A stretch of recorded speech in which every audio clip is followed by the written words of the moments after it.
I learned to swallow my words like bitter medicine, believing that silence would keep our family together. What I didn't know was that my silence was slowly poisoning everything I held dear. My name is Emma Collins, and this is the story of how speaking my truth shattered the perfect image my family had built around our darkest secret. Growing up in the Collins household meant understanding that appearances mattered more than anything else. We lived in a pristine two-story colonial in Maplewood, the kind of neighborhood where everyone knew each other's business but pretended not to. My mother, Patricia Collins, was the president of the PTA, organized the annual charity bake sale, and never left the house without her makeup perfectly applied. Before we jump back in, tell us where you're tuning in from, and if this story touches you, make sure you're subscribed because tomorrow I've saved something extra special for you. My father, Robert, coached Little League baseball and mowed our lawn in perfect diagonal stripes every Saturday morning. We were the family everyone pointed to as an example of suburban perfection.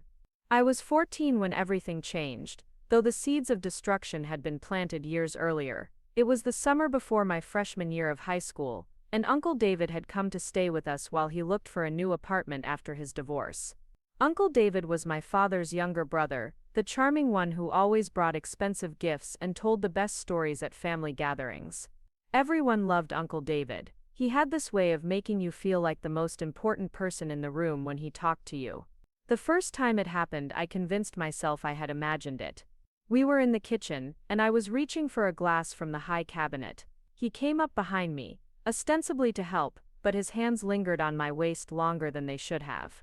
His breath was warm against my neck as he whispered that I was growing up to be such a beautiful young woman. I froze, my heart hammering against my ribs, but when I turned around, he was already walking away, acting as if nothing had happened. I told myself it was an accident, that I was being oversensitive. Uncle David was family. He would never do anything inappropriate. These were the lies I fed myself because the alternative was too terrifying to consider. If Uncle David was crossing lines, what did that say about my judgment? What did that say about our family? What did that say about me? The incidents became more frequent over the following weeks. A hand that stayed too long on my shoulder during dinner. Comments about my developing body disguised as innocent observations. The way he would find excuses to be alone with me when my parents were busy with work or errands. Each time I pushed the uncomfortable feelings down deeper, convincing myself that I was reading too much into normal family interactions. My mother noticed my changed behavior before I even realized it had changed.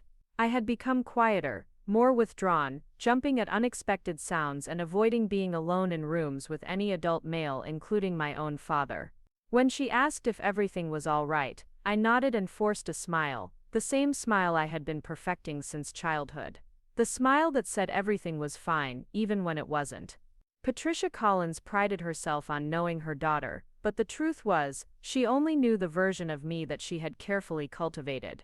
The obedient daughter who got good grades, participated in school activities, and never caused trouble.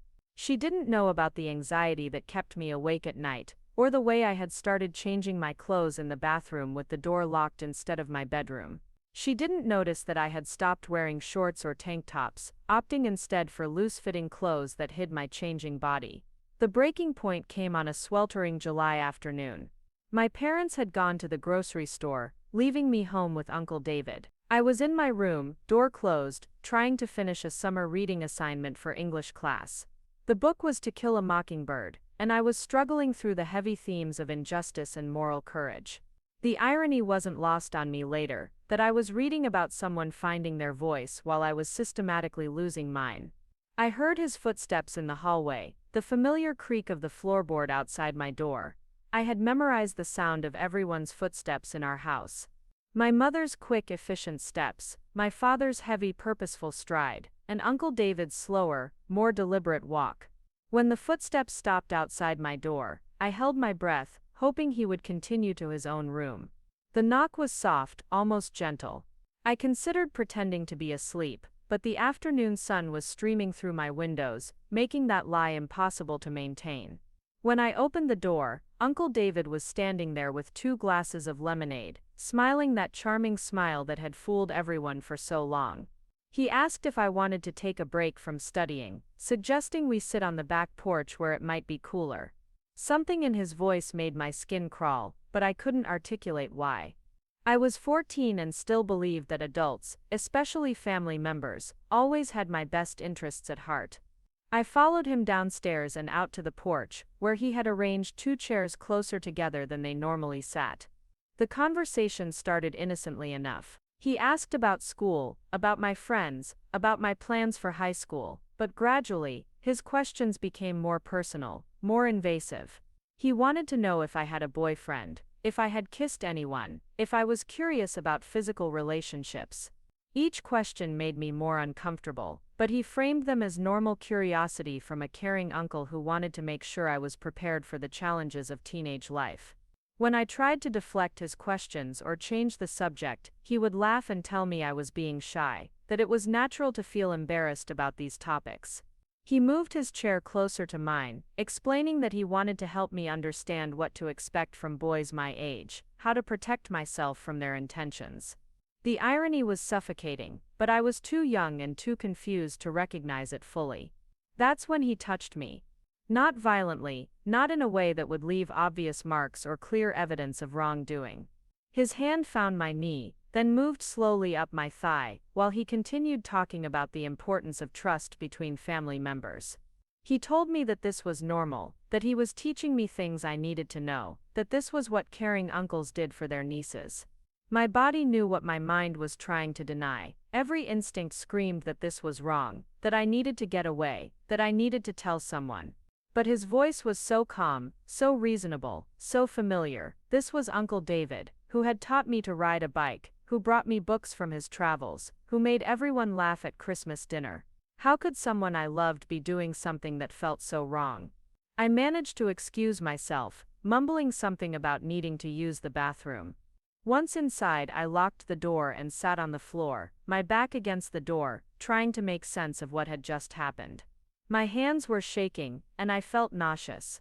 I stayed there until I heard my parents' car in the driveway, then splashed cold water on my face and tried to compose myself. That night at dinner, I watched Uncle David interact with my parents. He was the same charming, witty man he had always been. He complimented my mother's cooking, discussed current events with my father, and made jokes that had everyone laughing. I sat there picking at my food, wondering if I had imagined the whole thing. Maybe I had misunderstood his intentions. Maybe I was the one with the dirty mind, reading sexual undertones into innocent family affection. Preparing and narrating this story took us a lot of time, so if you are enjoying it, subscribe to our channel. It means a lot to us. Now back to the story. But as the evening progressed, I caught him looking at me in ways that made my skin crawl. When he offered to help clear the dishes, his hand brushed against mine in a way that seemed deliberate. When he said goodnight, his hug lasted too long, and I could feel his hands moving in ways that had nothing to do with familial affection. I lay in bed that night, staring at the ceiling, my mind racing with confusion and fear. I had always been taught to respect adults, to trust family members, to believe that the people who loved me would never hurt me. But something fundamental had shifted in my understanding of safety and trust. The walls of my childhood bedroom, once a sanctuary, now felt like a prison where I was trapped with my terrible secret. The next few days passed in a blur of hypervigilance and anxiety. I became an expert at avoiding being alone with Uncle David, timing my movements around the house to coincide with my parents' presence. I volunteered to go grocery shopping with my mother, offered to help my father with yard work, and found excuses to visit friends whenever possible. But our house wasn't that big, and Uncle David seemed to have developed an uncanny ability to find moments when my parents were distracted or absent. Each encounter escalated slightly from the last. A hand that wandered further, comments that became more explicit, requests for hugs that turned into something that felt more like groping. He was careful, always stopping just short of anything that could be definitively labeled as abuse. He was testing boundaries, pushing limits, seeing how far he could go before I would resist or report him. The most insidious part was how he had begun framing these encounters as educational experiences. He would tell me that he was preparing me for the real world, teaching me about physical intimacy in a safe environment with someone who cared about me. He said that other girls my age were learning these things from boys who only wanted to use them, but I was lucky to have an uncle who would teach me properly. These conversations left me more confused than ever. Was this normal? Did other girls have uncles who taught them about sexuality? Was I lucky, or was I being victimized? The uncertainty was almost worse than the physical discomfort because it made me question my own judgment and instincts. I started paying attention to how other families interacted, looking for clues about what was normal. I watched my friends with their uncles, fathers, and male relatives, trying to determine if I was the only one experiencing this type of attention. But everyone seemed so normal, so comfortable with their family members. I began to wonder if there was something wrong with me, if I was somehow inviting this attention or misinterpreting normal family affection. The isolation was crushing. I had always been close to my parents, but now I felt like I was living in a different reality from them. They saw Uncle David as the same lovable family member he had always been, while I was beginning to see him as a threat. The cognitive dissonance was exhausting, and I found myself becoming depressed and anxious in ways I had never experienced before. My grades started to slip as I found it harder to concentrate on schoolwork. I lost interest in activities I had previously enjoyed, withdrawing from friends and family. My parents attributed these changes to typical teenage moodiness and the stress of starting high school. They had no idea that their daughter was grappling with something far more serious than academic pressure. The breaking point came on a rainy Thursday evening in late July. My parents had gone to dinner with friends, trusting Uncle David to look after me for a few hours. I had been dreading this moment for days, knowing that an extended period alone with him was inevitable. I tried to position myself in the living room with a clear view of the driveway, hoping to see my parents' headlights the moment they returned home. Uncle David appeared in the doorway with that same predatory smile I had come to recognize and fear. He suggested we watch a movie together, something grown-up that my parents wouldn't normally allow. He had already selected something inappropriate, a film with explicit sexual content that he claimed would be educational for me to watch. As the movie played, he provided commentary that became increasingly sexual and personal. He asked if I understood what was happening on screen, if I had questions about what the characters were doing, if I was curious about experiencing those things myself. His arm was around me on the couch, his hand moving in ways that made me want to disappear entirely. That's when he told me that he thought I was ready for more advanced lessons. He said that watching movies wasn't enough, that hands-on experience was necessary for my education. His hand moved to places no uncle should ever touch his niece, and suddenly all my confusion and self-doubt evaporated. This was wrong, this was abuse, this was not education or family affection or normal uncle-niece interaction. I jerked away from him and ran to my room, locking the door behind me. My heart was pounding so hard I thought it might burst from my chest. I could hear him calling my name through the door, his voice taking on a different tone now, more urgent and less controlled. He was trying to convince me to come back downstairs, saying that I had misunderstood his intentions, that he was only trying to help me. When I didn't respond, his voice changed again, becoming harder and more threatening. He reminded me that no one would believe me if I tried to tell anyone what had happened. He said that I had been participating willingly in our conversations, that I had never told him to stop, that everyone would think I was lying or confused. He warned me that accusations like this could destroy our family, that my parents would be devastated if I tried to tear apart our family with false claims. I sat on my bedroom floor with my back against the door, tears streaming down my face, listening to the man I had once trusted systematically dismantle my confidence in my own perceptions and experiences. He was planting seeds of doubt that would grow into massive barriers preventing me from seeking help or speaking my truth. When my parents finally came home, Uncle David had transformed back into his charming self. I heard him greeting them at the door, asking about their dinner, making jokes about how I had been a perfect angel while they were gone. The casual normalcy of the interaction felt surreal after what had just happened upstairs. That night, I made a decision that would haunt me for months to come. I decided to tell my mother what had been happening. I convinced myself that she would believe me, that she would protect me, that she would make it stop. Patricia Collins was my mother after all. She was supposed to keep me safe from harm, even when that harm came from within our own family. I waited until the next morning, when Uncle David had left for a job interview and my father had gone to work. My mother was in the kitchen, preparing her weekly meal plan with the methodical precision she applied to everything in her life. I sat down across from her at our breakfast table, the same table where we had shared thousands of meals as a family, and tried to find the words to explain what had been happening to me. I started slowly, testing the waters. I told her that Uncle David had been making me uncomfortable, that some of his comments and actions seemed inappropriate for an uncle-niece relationship. I watched her face carefully, looking for signs of understanding or concern, but her expression remained neutral, almost blank. She asked for specific examples, so I provided them. I told her about the comments about my developing body, about the inappropriate questions regarding my romantic experiences, about the touching that felt wrong and invasive. With each detail I shared, I watched my mother's expression grow more skeptical rather than more concerned.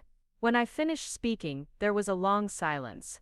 My mother set down her pen and looked at me with an expression I had never seen before. It was a mixture of disappointment, disbelief, and something that looked almost like anger. She asked if I was sure I wasn't misinterpreting Uncle David's actions, if I might be reading too much into normal family interactions. I tried to explain that these weren't normal family interactions, that my instincts were telling me something was very wrong, that I felt unsafe in my own home. But with each word I spoke, I could see her pulling further away from me, her skepticism hardening into something approaching hostility. Finally, she spoke the words that would echo in my mind for years to come. "You're being dramatic, Emma. Uncle David is going through a difficult time with his divorce, and he's been nothing but kind to our family. I think you're letting your imagination run away with you." The dismissal was swift and complete. Not only did she not believe me, but she was actively minimizing my experiences and questioning my judgment. She suggested that I was too young to understand adult relationships, that I was confusing normal family affection with something sinister, that I was being influenced by things I had seen on television or read in books. But the worst part was what came next. She told me that these kinds of accusations could ruin a person's life, that I needed to be very careful about making claims I couldn't prove, that suggesting such things about Uncle David was not only wrong but dangerous. She made it clear that bringing this up again would not be tolerated, that I needed to adjust my attitude and stop seeing problems where none existed. I left that conversation feeling more alone and confused than I had before speaking up. Not only was the abuse continuing, but now I had been explicitly told by my own mother that my perceptions were wrong, my feelings were invalid, and my safety was less important than maintaining family harmony. The message was clear: I was on my own. Over the following weeks, my mother's behavior toward me changed subtly but noticeably.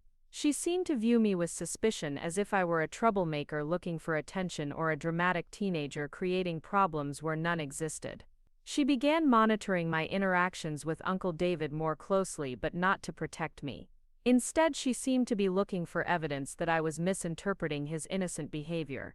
Uncle David, meanwhile, had somehow learned about my conversation with my mother. I never found out if she told him directly or if he simply intuited what had happened, but his behavior toward me changed as well. He became more careful but also more bold, as if he knew that he now had protection from my mother's dismissal of my concerns.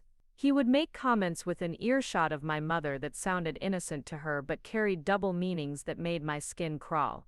He would touch me in ways that looked like normal family affection to outside observers, but felt violating and intentional to me. He was operating with the confidence of someone who knew that his victim had already tried to seek help and been turned away. The psychological impact of this situation was devastating. I began to question everything about my own judgment and perception.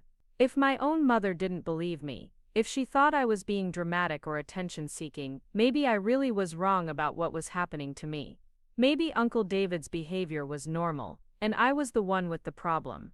I started researching online, trying to find information about appropriate boundaries between adults and teenagers, looking for validation that my discomfort was justified.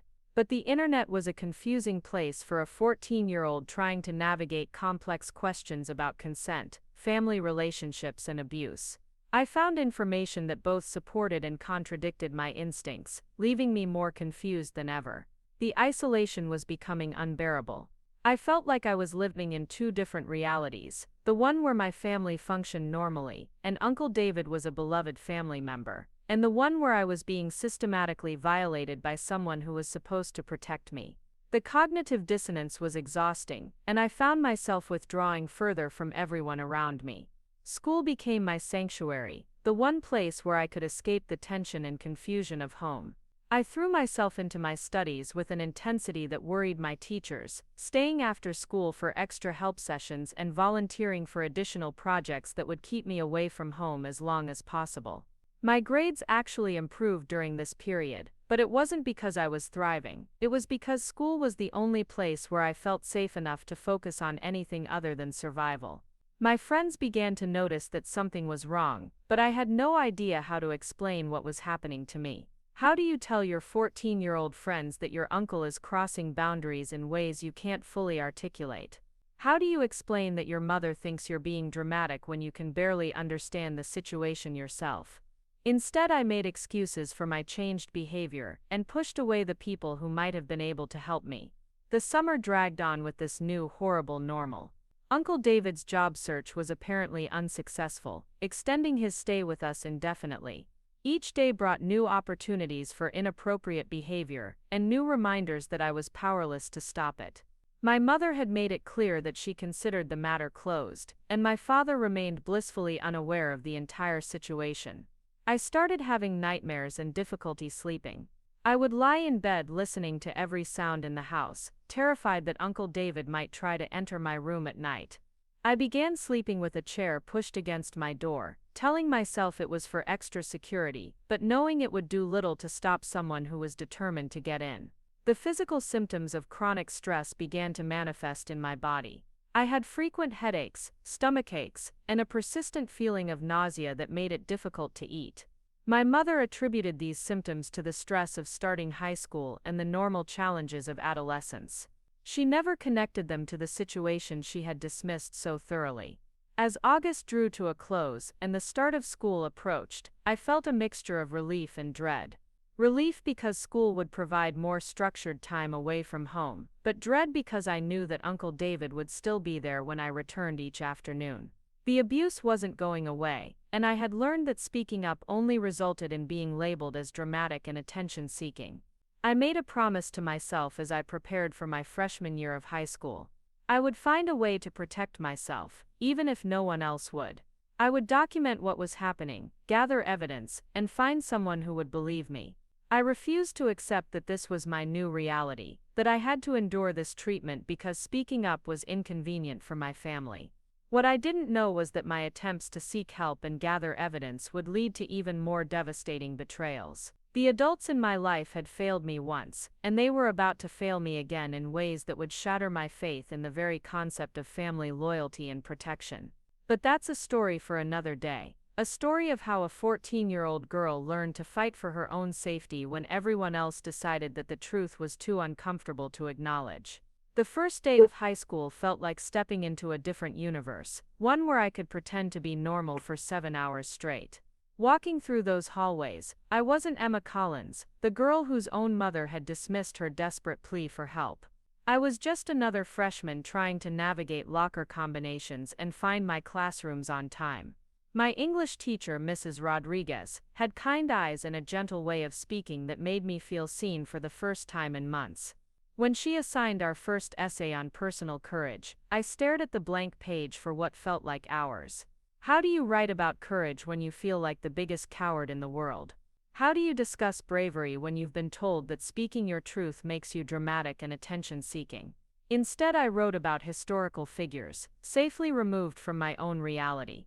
But Mrs. Rodriguez must have sensed something deeper, because she asked me to stay after class one afternoon in late September. Uncle David had been living with us for over 2 months by then, and his presence had become a suffocating constant in my daily life.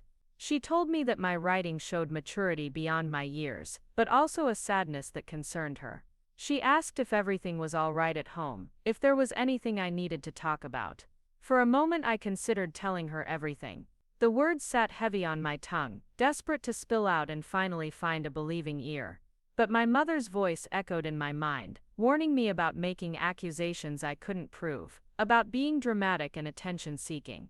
I thanked Mrs. Rodriguez for her concern and assured her that everything was fine. The lie tasted bitter, but it had become my default response to any show of caring from adults. I had learned that speaking my truth only led to pain and dismissal, so I wrapped myself in false normalcy like armor against the world. At home, the situation had evolved into something even more insidious than before. Uncle David had grown bolder since learning about my failed attempt to tell my mother. He seemed to take pleasure in operating just beneath the radar of detection, finding moments to violate my boundaries, while maintaining perfect plausible deniability. He had developed a habit of appearing in the hallway, just as I was coming out of the bathroom in my robe, commenting on how I was developing into such a beautiful young woman. He would offer to help with my homework, sitting closer than necessary, and finding excuses to touch my hands or shoulders, while explaining concepts I already understood. During family movie nights, he would insist on sitting next to me, his hand resting on my thigh under the blanket, while my parents sat obliviously nearby. The psychological warfare was perhaps worse than the physical violations. He had begun making comments about my credibility, questioning my memory of events, and suggesting that I had an overactive imagination. He would say things like, "Emma has such a vivid fantasy life, don't you, sweetheart?" in front of my parents, planting seeds of doubt about my reliability. As a narrator of my own experiences, my mother had seemingly bought into this narrative completely. She began treating me with a mixture of suspicion and pity, as if I were a troubled teenager going through a difficult phase.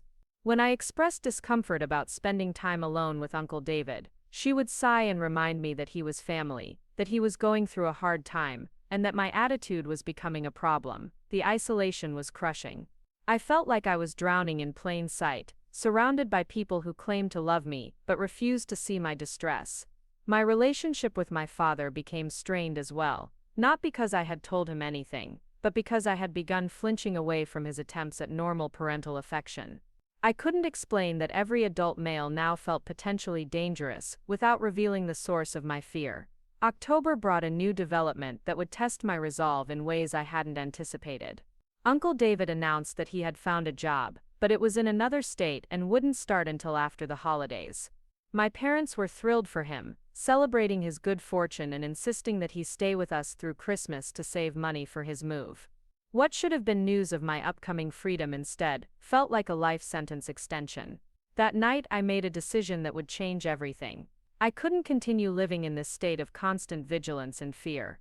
If my mother wouldn't believe me, and I couldn't trust any other adults to help, I would have to create my own evidence.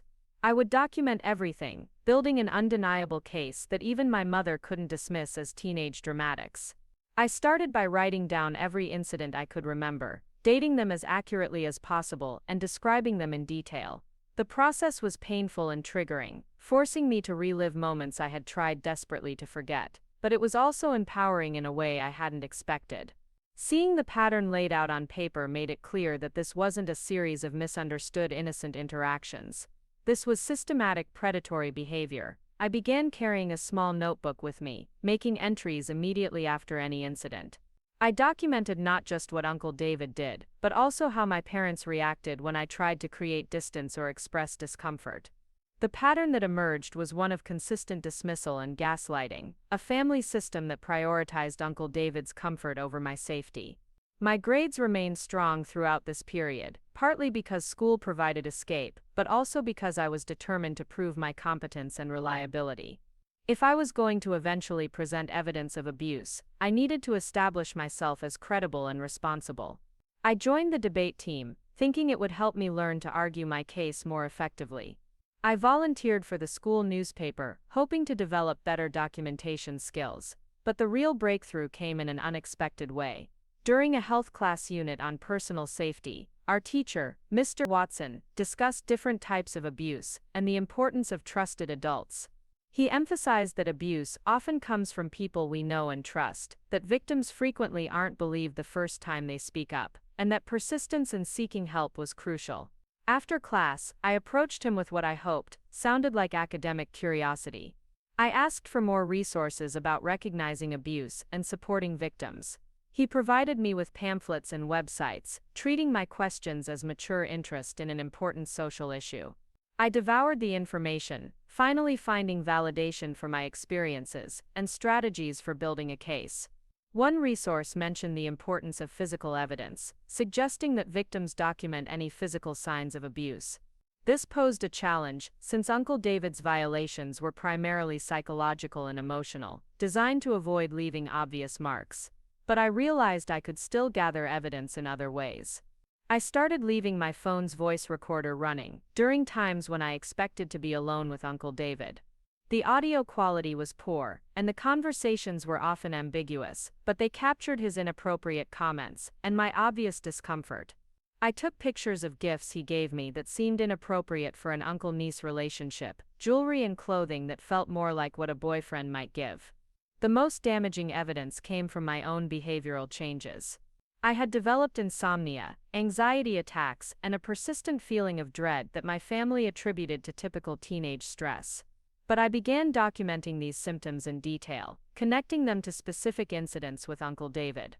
I researched the psychological impact of abuse and found that my reactions were textbook responses to ongoing trauma. Meanwhile, Uncle David seemed to sense that something had shifted in my behavior. I had become more guarded around him, less responsive to his manipulation, and more strategic about avoiding situations where we might be alone. This change in dynamic seemed to frustrate him, and his behavior became more aggressive as a result. One evening in early November, my parents had gone to a neighbor's house for dinner, leaving me alone with Uncle David once again. I had positioned myself in the living room with homework spread across the coffee table, hoping the open space and visible activity would discourage any inappropriate behavior. But Uncle David had apparently decided that subtlety was no longer necessary.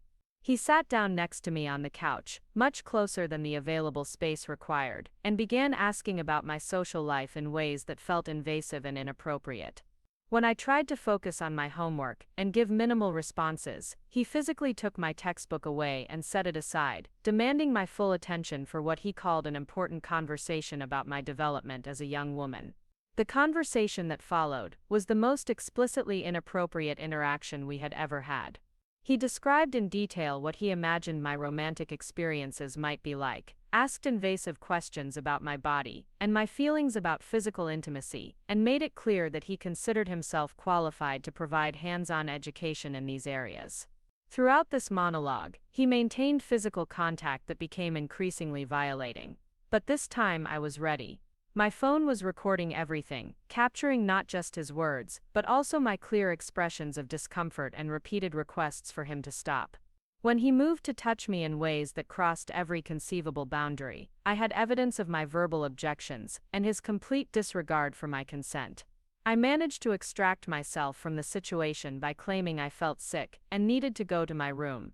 Once safely behind my locked door, I listened to the recording with a mixture of triumph and trauma. The evidence was undeniable. Even my mother would have to acknowledge that this was inappropriate behavior when confronted with audio proof. But I was wrong about my mother's response, and her reaction to the evidence would shatter what remained of my faith in my family's ability to protect me. When my parents returned home that night, I waited until Uncle David had gone to bed before approaching my mother with my phone. I told her I had something important to show her, that I had proof of what I had been trying to tell her about Uncle David's behavior. I played the recording, watching her face for signs of the shock and outrage I expected. Instead, her expression grew increasingly cold as the recording played. When it finished, she was silent for a long moment before asking where I had gotten the idea to secretly record family members. She accused me of being manipulative and sneaky, suggesting that I had somehow orchestrated the entire situation to create evidence for my false accusations. She questioned whether I had edited the recording or taken Uncle David's words out of context. She suggested that I might have misunderstood his intentions, that he was probably trying to have an educational conversation about safety, and I had twisted it into something sinister. She even went so far as to suggest that my behavior might have encouraged his inappropriate comments, that I might have sent mixed signals that confused him. But the worst part was her final response. She told me that even if the recording was genuine and unedited, it didn't prove anything criminal had occurred. She said that inappropriate comments, while unfortunate, weren't the same as physical assault, and that destroying Uncle David's reputation over what amounted to poor judgment in conversation wasn't justified. She took my phone and deleted the recording, telling me that I was never to record family members without their consent again. She grounded me for what she called a serious breach of trust and privacy, making it clear that my attempts to gather evidence were a bigger problem than the behavior I was trying to document. The message was unmistakable. My mother had chosen Uncle David's reputation over my safety, his comfort over my well-being, family harmony over my protection. I was not just unsupported in my struggle against his abuse. I was actively being punished for trying to defend myself. That night, I cried harder than I had since the whole ordeal began, not just from frustration or fear, but from a deep grief for the mother I thought I had, the family I thought belonged to, the safety I thought was my birthright. I was truly alone in this fight, and the people who were supposed to protect me had become my adversaries. The next few weeks passed in a haze of depression and despair. I moved through my days mechanically, completing my schoolwork and fulfilling my obligations while feeling completely disconnected from my own life.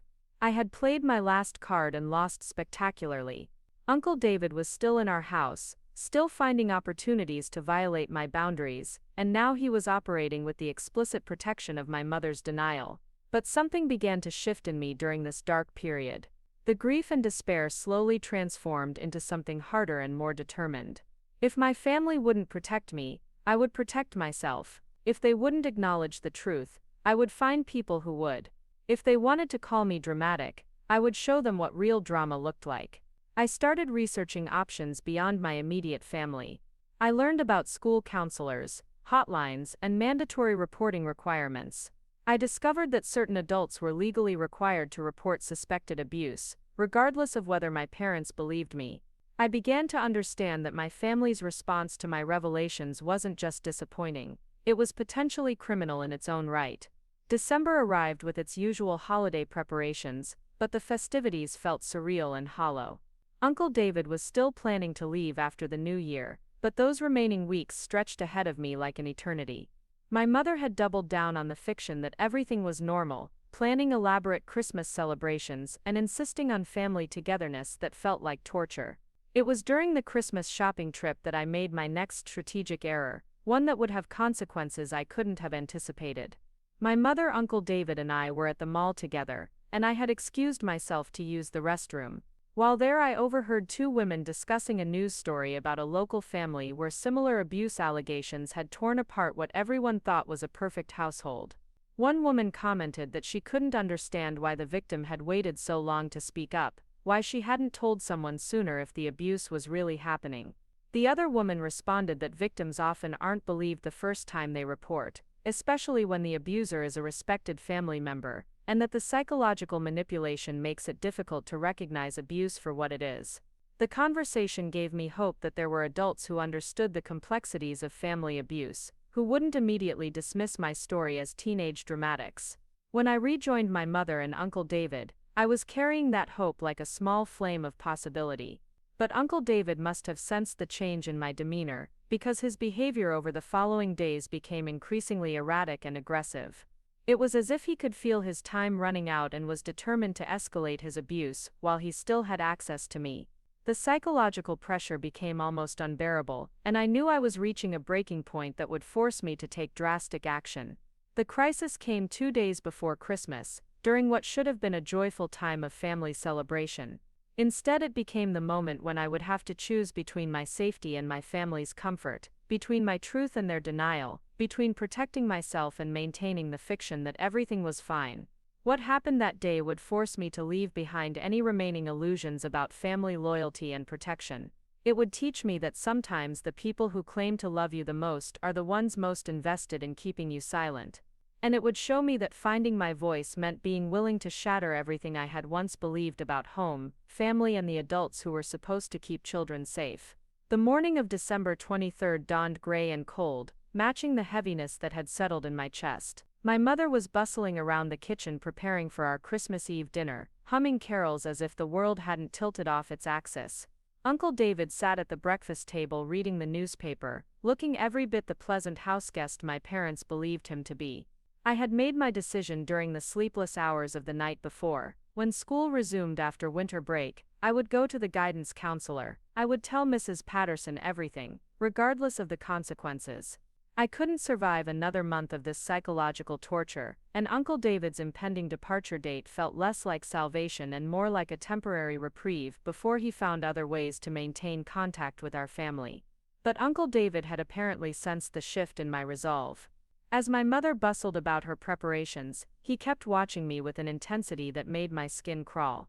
His newspaper lay forgotten as he tracked my movements around the kitchen, and when my mother stepped outside to retrieve something from the garage, he made his move. He cornered me near the sink, his voice low and menacing in a way I had never heard before. He told me that he knew I was planning something, that he could see it in my face. He warned me that teenagers who make false accusations often find themselves in psychiatric facilities, just like their reputations suggested they belonged. He said my parents were already questioning my mental stability, and one more dramatic episode might convince them that professional intervention was necessary. The threat was clear and terrifying. He was suggesting that my family might have me institutionalized if I continued to push my allegations. The idea that my mother might actually go along with such a plan felt both impossible and entirely plausible given her recent behavior. When my mother returned, Uncle David seamlessly shifted back into his charming persona, complimenting her cooking and offering to help with party preparations. I excused myself and went to my room, my hands shaking as I closed the door behind me. That afternoon, I made a choice that would change everything. I walked to the public library and used one of their computers to research my options more thoroughly. I found the website for the state's Child Protective Services, along with information about mandatory reporting laws and the rights of minors in suspected abuse situations. Most importantly, I discovered that I could make a report myself. I didn't need my parents' permission or cooperation. I could call the hotline directly and tell my story to trained professionals who were required by law to investigate allegations of abuse, regardless of whether family members believed them. My hands trembled as I wrote down the phone number. This felt like crossing a line from which there would be no return. Once I made this call, the situation would be out of my control. Investigators would contact my family, and the fragile facade of normalcy my mother had worked so hard to maintain would be shattered forever. But I was tired of being afraid. I was exhausted from walking on eggshells and protecting everyone else's comfort at the expense of my own safety. Most of all, I was done being told I was dramatic for insisting that my experiences mattered. I called the hotline from a payphone outside the library, my breath visible in the cold December air as I spoke to the intake worker. She listened without interrupting as I described the escalating pattern of inappropriate behavior, my family's refusal to take my concerns seriously, and Uncle David's recent threats about psychiatric facilities. The woman's voice was kind but professional as she explained the next steps. A caseworker would contact me within 48 hours to conduct a more detailed interview. They would also need to speak with my parents and Uncle David as part of their investigation. She warned me that making this report would likely create tension in my family, but emphasized that my safety was the priority. After hanging up, I sat in my car in the library parking lot, feeling simultaneously relieved and terrified. I had finally taken action that couldn't be dismissed or erased by my mother. Trained professionals would now evaluate my situation with fresh eyes, free from the family dynamics that had allowed the abuse to continue unchecked. The next morning, Christmas Eve, the call came while we were decorating the tree. My mother answered with her usual cheerful greeting, but her expression changed rapidly as she listened to the voice on the other end. I watched her face cycle through confusion, shock, and then cold fury as she realized what was happening. She ended the call and stood in the middle of our living room, ornaments scattered around her feet, staring at me with an expression of such betrayal that I almost wavered in my resolve. My father looked between us, sensing the tension but not understanding its source. Uncle David had gone very still, his practiced smile frozen on his face. My mother's voice was deadly quiet when she finally spoke. She asked if I had called Child Protective Services. When I nodded, she exploded with a rage I had never seen before. She screamed that I had humiliated our family, that I was a vindictive liar who was trying to destroy an innocent man's reputation, that I was mentally unstable and needed serious psychological help. My father finally understood what was happening and demanded an explanation. As my mother recounted my allegations through her lens of denial and dismissal, I watched his face transform from confusion to disappointment, to something approaching disgust. Not disgust at Uncle David's behavior, but at mine for making such accusations. Uncle David played his part perfectly. He expressed shock and hurt at my allegations, suggested that I might be having some kind of mental health crisis, and offered to leave immediately to spare the family further embarrassment. His performance was so convincing that for a moment, even I wondered if I had somehow misinterpreted everything that had happened, but then he made a mistake. As my parents continued to berate me for involving outside authorities, Uncle David caught my eye and smiled. It was barely perceptible, just a slight upturn of his lips, but it was unmistakably triumphant. He thought he had won. He believed my parents would choose family reputation over their daughter's safety, and based on their reaction, he was probably right. That smile crystallized something inside me. All my doubt and self-questioning evaporated, replaced by cold certainty. Uncle David was a predator who had spent months manipulating and abusing me, and now he was manipulating my parents to protect himself. I was done being his victim. The caseworker arrived the following afternoon, a middle-aged woman named Sandra Chen, who radiated competence and compassion. She interviewed me first, in private, asking detailed questions about the abuse and my family's response to my disclosure. Unlike my mother, she didn't question my credibility or suggest I was being dramatic. She listened, took notes, and asked follow-up questions that showed she understood the complexities of family abuse. Then she interviewed my parents and Uncle David separately. I couldn't hear the conversations, but I could see the tension in everyone's faces when they emerged. My mother looked furious and defensive. My father appeared confused and angry, and Uncle David maintained his mask of hurt innocence.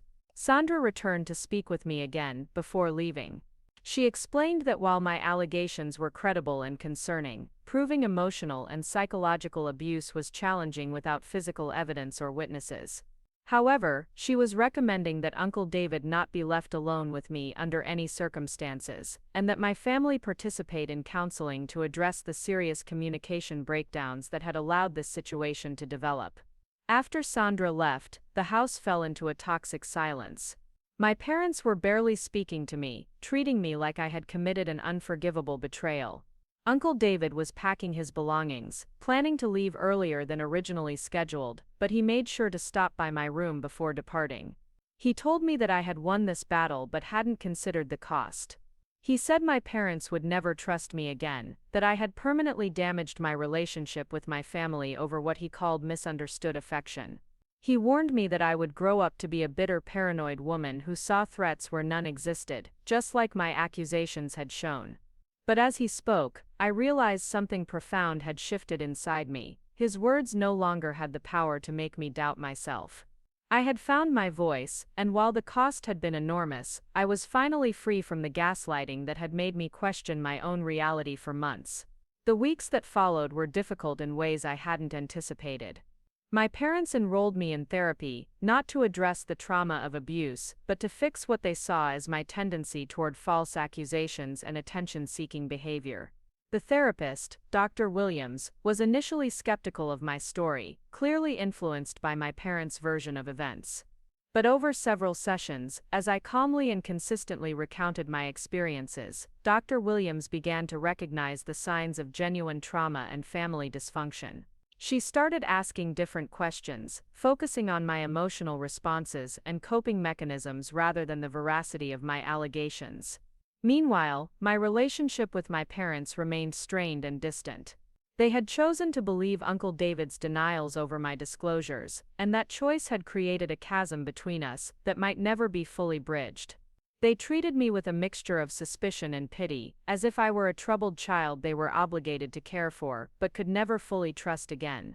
But something unexpected happened during this difficult period. Other people began to believe me. My school counselor, Mrs. Patterson, noticed changes in my behavior and academic performance that aligned with trauma responses. When I finally told her what had happened, she didn't question my credibility or suggest I was being dramatic. Instead, she connected me with resources and support systems I hadn't known existed. Dr. Williams eventually came to understand that my allegations were credible and that my family's response had been deeply damaging. She began working with me to process not just the original trauma of abuse, but the secondary trauma of not being believed by the people who were supposed to protect me. Most importantly, I learned that my voice mattered, even when the people closest to me refused to hear it. I discovered that speaking truth doesn't always lead to justice or healing, but silence guaranteed continued harm. I found strength in standing up for myself, even when that stance cost me the family relationships I had desperately wanted to preserve. By spring, Uncle David had moved across the country and started his new job. Occasionally, my mother would mention phone calls from him, updates on his life that she shared with the same casual tone she used to discuss the weather. These moments reminded me that while I had found my voice and protected myself from further abuse, my family had learned nothing from the experience. They continued to see me as the problem, rather than recognizing the deeper issues that had allowed abuse to flourish in our home. They had chosen comfort over truth, reputation over safety, and denial over the difficult work of acknowledging how badly they had failed to protect me. But I had chosen differently. I had chosen to speak my truth, even when it shattered the illusion of family harmony. I had chosen my safety over their comfort, my reality over their denial. It was the hardest choice I had ever made, and it cost me the family I thought I had. But it gave me something even more valuable, the unshakable knowledge that I could trust my own perceptions, protect my own boundaries, and survive even when the people who claimed to love me refused to see my truth. The girl who had once swallowed her words like bitter medicine had learned to speak with clarity and strength. I was no longer dramatic for insisting that my experiences mattered. I was brave. 2 years had passed since Uncle David left our house, and the silence between my parents and me had evolved into something resembling polite coexistence. We moved around each other like careful strangers, maintaining the basic functions of family life while avoiding any topic that might resurrect the conflict that had torn us apart.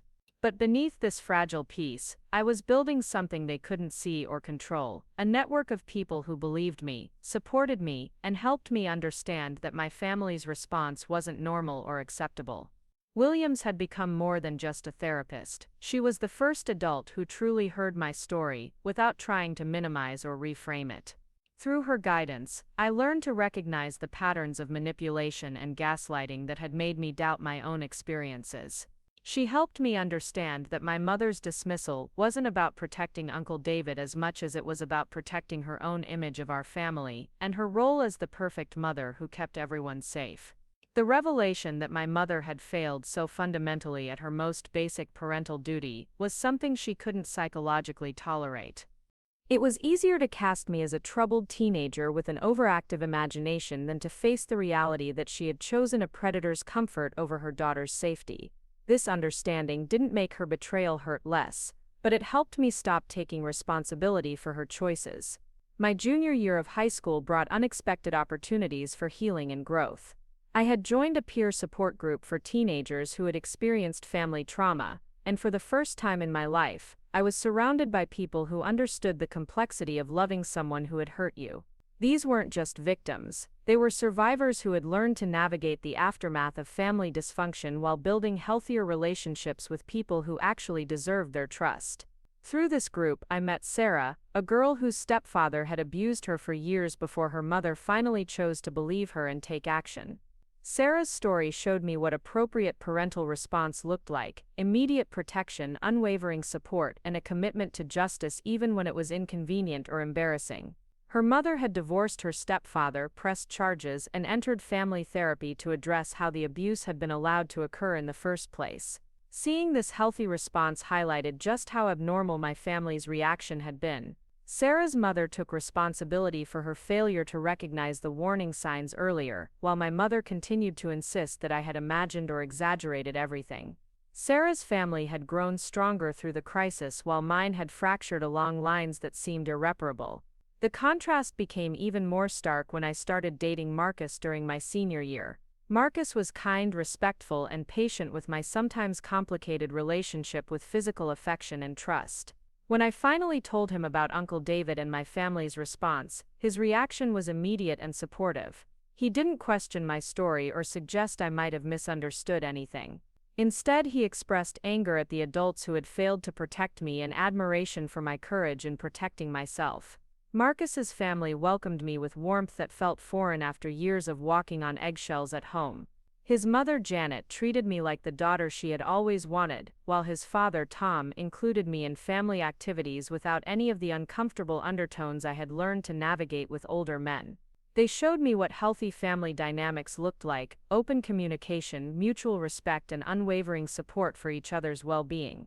When I graduated high school with honors and a full scholarship to the state university, my parents attended the ceremony but seemed uncomfortable with the attention my achievements brought. My mother made polite conversation with other families, but I noticed how she steered discussions away from topics that might lead to questions about our family dynamics. My father shook hands with my teachers and guidance counselors, but his smile never quite reached his eyes. Janet and Tom were also there, cheering loudly when my name was called and taking dozens of pictures to commemorate the moment. The contrast between their genuine pride and my parents' restrained acknowledgement wasn't lost on anyone present. Mrs. Rodriguez, my old English teacher, commented on how wonderful it was to see students surrounded by such supportive families, clearly referring to Marcus's parents rather than my own. That summer before college, I made a decision that surprised everyone, including myself.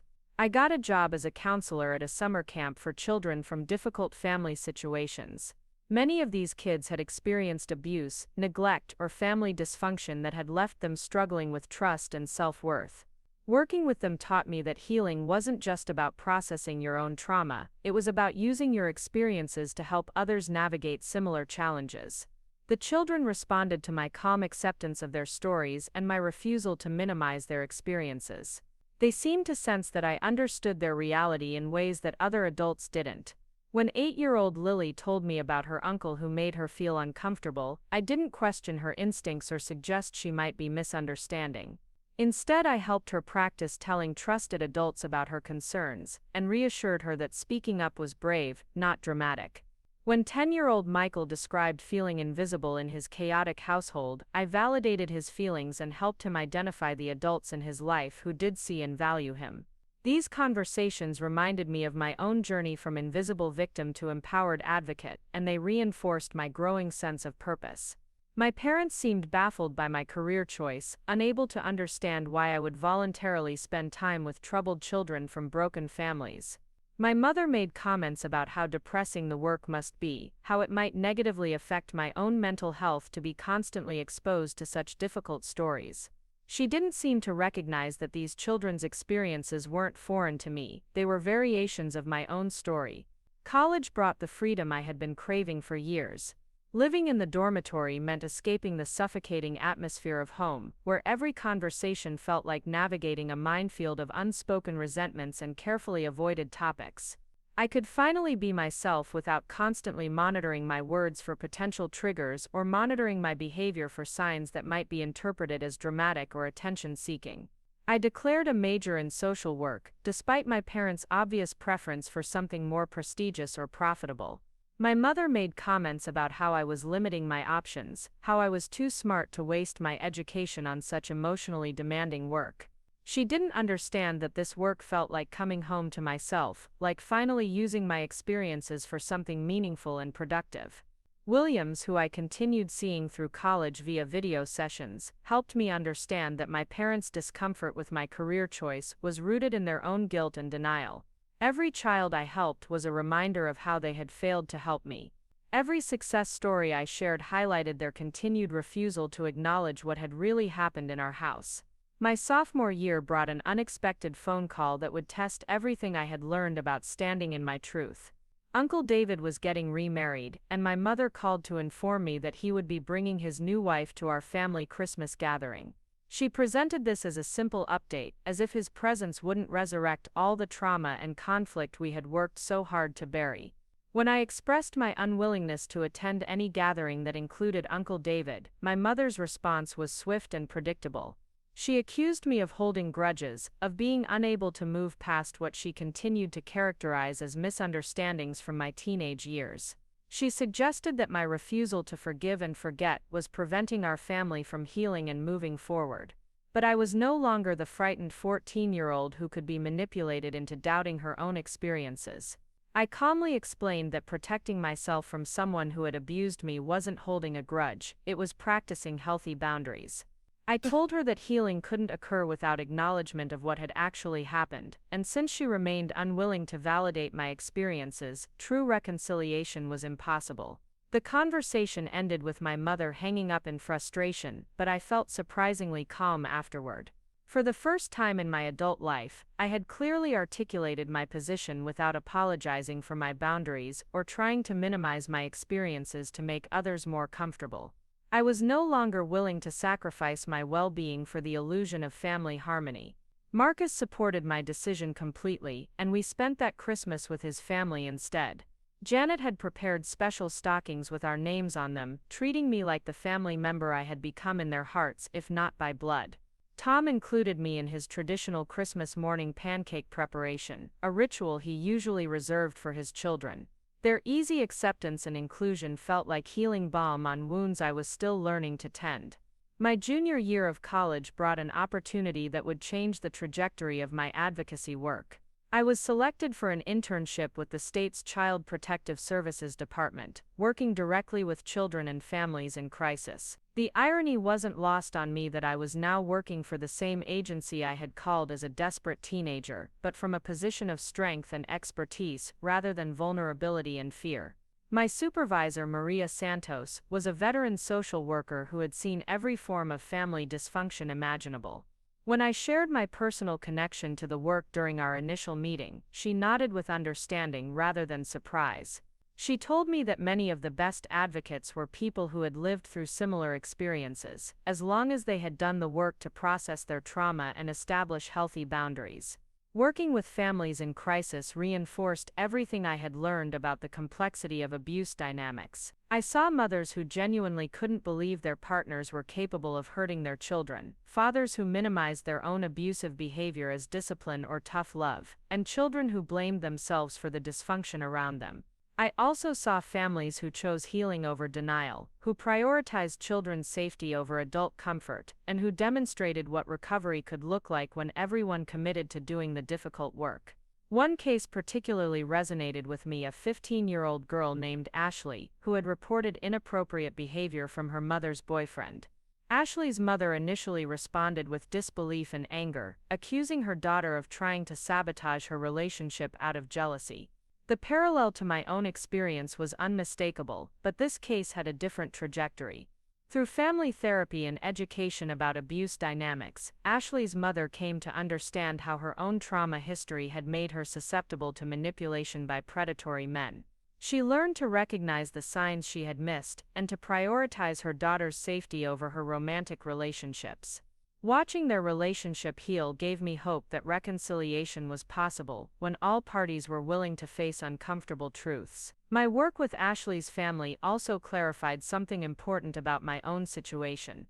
My parents' continued refusal to acknowledge the truth wasn't just stubbornness or misguided loyalty to Uncle David. It was a fundamental inability to face their own failures and complicity in allowing abuse to occur. Until they developed the capacity for that level of self-reflection and accountability, genuine reconciliation would remain impossible. Senior year brought the pressure of planning for post-graduation life. I had been accepted to graduate school for clinical social work, with plans to specialize in family trauma and abuse prevention. My parents attended my college graduation, but their pride seemed overshadowed by continued discomfort with my chosen field. They made polite conversation with my professors and supervisors, but I could see them struggling to reconcile their image of me as a troubled teenager with the competent professional I had become. After the ceremony, my mother made one last attempt at what she probably considered bridge building. She told me that she hoped graduate school would help me move past my negative focus on family problems and develop a more balanced perspective on relationships. She suggested that constantly working with troubled families might be reinforcing unhealthy thought patterns and preventing me from building the kind of stable family life she wanted for me. Her words revealed the depth of her continued denial and misunderstanding. She still saw my advocacy work as evidence of psychological problems rather than as a calling born from my experiences. She couldn't understand that helping others process family trauma was actually part of my own healing, not a symptom of unresolved issues. Marcus, who had become my anchor throughout these challenging family dynamics, proposed to me that summer. His proposal was simple and perfect, a picnic in the park where we had first talked about our dreams for the future, with his family gathered to celebrate our engagement. When we called my parents to share the news, their response was enthusiastic but quickly followed by questions about wedding planning that made my heart sink. My mother immediately began discussing guest lists, assuming that Uncle David and his new wife would obviously be included in our celebration. When I gently but firmly explained that Uncle David would not be invited to my wedding, the familiar pattern resumed. She accused me of being vindictive and unforgiving, of letting old grudges poison what should be a joyful family occasion. But this time Marcus was beside me during the conversation, witnessing firsthand how my family operated. After we hung up, he held me while I cried tears of grief for the family support I had always hoped for but would never receive. He helped me understand that their response to my engagement wasn't about me or my choices, it was about their continued inability to face reality. Planning our wedding became an exercise in creating the family celebration I wanted rather than managing the family dysfunction I had inherited. Janet stepped naturally into the maternal role my own mother seemed incapable of fulfilling, helping me choose my dress and plan the reception details. Tom walked me through the financial planning aspects, treating me like the daughter he had gained rather than an outsider who had stolen his son's attention. My parents attended the wedding, but their discomfort was palpable throughout the celebration. They made polite conversation with other guests but seemed unable to fully engage with the joy of the occasion. Uncle David's absence was a topic they carefully avoided, but I could see the question marks in other family members' eyes when they noticed his missing presence. Janet's mother of the bride's speech brought many guests to tears with her heartfelt words about gaining a daughter and watching two young people build something beautiful together. My own mother's speech was shorter and more formal, focusing on generic wishes for happiness rather than personal observations about our relationship or my growth as a person. After the wedding, Marcus and I moved across the state for my graduate program. The physical distance from my family felt like emotional relief, allowing me to focus on my studies and my new marriage without the constant undercurrent of tension that had defined my relationships at home. For the first time in my adult life, I could simply be Emma Collins Martinez, graduate student and newlywed, without constantly navigating the complicated dynamics of my family of origin. Graduate school challenged me in ways I hadn't expected, forcing me to examine my own motivations and biases in clinical work.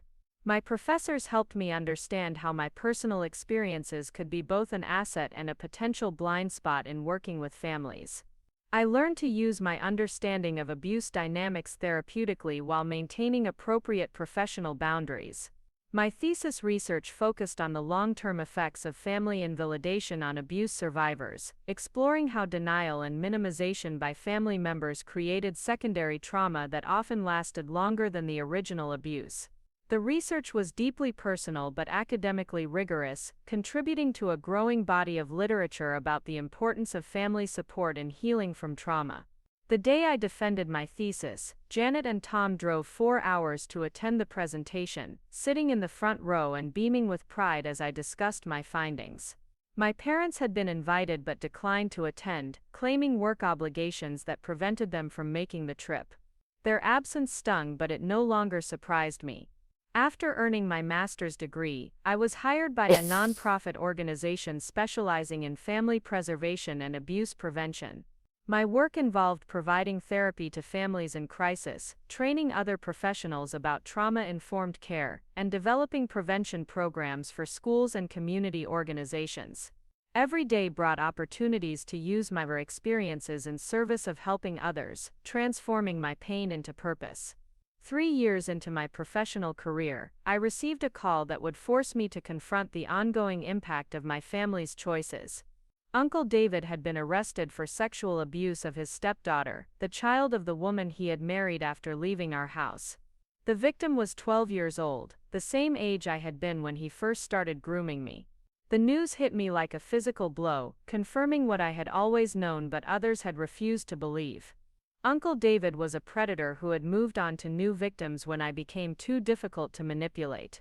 If my family had believed me, if they had taken action instead of enabling his behavior, another child might have been spared the trauma I had endured. I called my mother to inform her of Uncle David's arrest, expecting some form of acknowledgement that my allegations had been vindicated. Instead, she expressed shock and disbelief, insisting that there must be some mistake or misunderstanding. Even faced with criminal charges and another victim's testimony, she remained unable to accept the truth about the man she had chosen to protect over her own daughter. Her continued denial in the face of irrefutable evidence finally broke something inside me that had been holding on to hope for reconciliation. I realized that my mother would never acknowledge what had happened to me, would never apologize for failing to protect me, and would never take responsibility for choosing Uncle David's reputation over my safety. The grief of that realization was profound, but it was also liberating. Marcus held me as I cried for the mother I had needed but never had, for the family that prioritized image over integrity, and for the little girl who had deserved so much better than the adults who were supposed to keep her safe. But I also cried tears of gratitude for the family I had chosen and built, for the work that gave my experiences meaning, and for the strength I had found in speaking my truth even when others refused to hear it. The criminal trial required me to testify about my own experiences with Uncle David, providing context for the pattern of behavior that had culminated in his abuse of another child. Walking into that courtroom was terrifying, but I was no longer the frightened teenager who had been told she was being dramatic. I was a trained professional who understood predatory behavior, a woman who had built a life of purpose from her pain, and a survivor who refused to be silenced. My testimony was clear, detailed, and unshakable. I described Uncle David's grooming tactics, the escalation of inappropriate behavior, and my family's response to my disclosures. The defense attorney tried to paint me as a vindictive woman holding childhood grudges, but my professional credentials and calm demeanor undermined their strategy. Uncle David was convicted and sentenced to 12 years in prison. His stepdaughter and her mother received the support and validation I had been denied, and I felt a complex mixture of justice and sadness, knowing that another family had been torn apart by his predatory behavior. After the trial, I started a blog about family invalidation and secondary trauma, sharing my story publicly for the first time. The response was overwhelming, with hundreds of survivors reaching out to share their own experiences of not being believed by the people who were supposed to protect them. Many had been called dramatic, attention-seeking, or mentally unstable when they tried to report abuse or inappropriate behavior. The blog evolved into a nonprofit organization focused on educating families about appropriate responses to abuse disclosures and providing support to survivors who had been invalidated by their loved ones. We developed training programs for parents, educators, and healthcare providers about the importance of believing children and taking appropriate action when abuse is reported.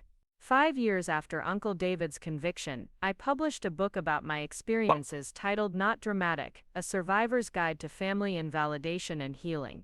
The book combined my personal story with clinical insights about trauma and recovery, offering hope and practical guidance to others who had been told their truth didn't matter. My parents never read the book, despite its success and positive reviews. They continued to live in their bubble of denial, never acknowledging the role they had played in enabling abuse, or the strength I had shown in overcoming their betrayal. But their validation was no longer something I needed for my own healing. I had found my voice and used it to help others find theirs. I had built a family with Marcus that prioritized honesty over harmony, safety over reputation, and healing over denial. I had transformed my pain into purpose, my trauma into advocacy, and my silence into powerful testimony about the importance of believing survivors. The teenage girl who had been called dramatic for insisting that her experiences mattered had become a woman who helped other survivors understand that their voices were powerful, their truth was valid, and their healing was possible even when their families chose denial over support. Standing in my office, surrounded by letters from survivors who had found hope through our organization's work, I finally understood that my family's refusal to believe me wasn't the end of my story. It was the beginning of a different story, one where I got to define my own worth, choose my own family, and use my experiences to make the world safer for children who deserve to be heard, believed, and protected. The woman I had become would never stop speaking truth, no matter who found it uncomfortable. Because I had learned that being called dramatic for protecting yourself isn't an insult, it's a badge of courage that shows you value your own well-being enough to fight for it, even when the people who should fight for you choose silence instead. Up next, you've got 2 more standout stories right on your screen. If this one hit the mark, you won't want to pass these up, just click and check them out.